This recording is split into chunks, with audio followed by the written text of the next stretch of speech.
ચલો પાણીનો દુરુપયોગ કરવો નહીં એ વિશે હું સમજાવું. પાણી તમે ઘરમાં પાણી શેમાં હોય છે? બોલો, ઘરમાં પાણી શેમાં હોય છે?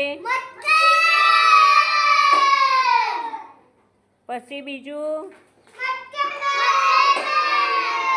પછી ટાંકીમાં, હોજમાં. પાણી આવે છે શેમાંથી? ચકલીમાંથી. તો તમે ચકલીમાંથી પાણી ભરીને ચકલી બંધ કરી દો છો?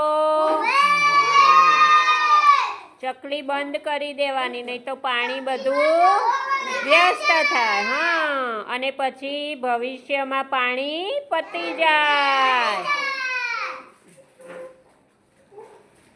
ચલો, તમે પાણી શેમાં પીવો છો?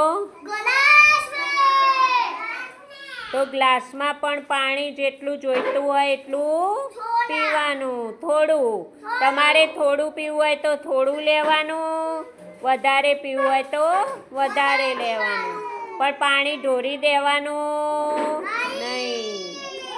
પાણી ઢોળી દેવાનું નહીં. પાણી ઢોળી દઈએ તો શું થાય? પાણી પતી જાય. શું થાય?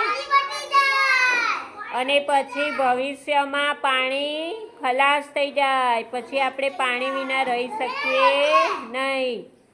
આપણે પાણી વિના રહી શકીએ નહીં.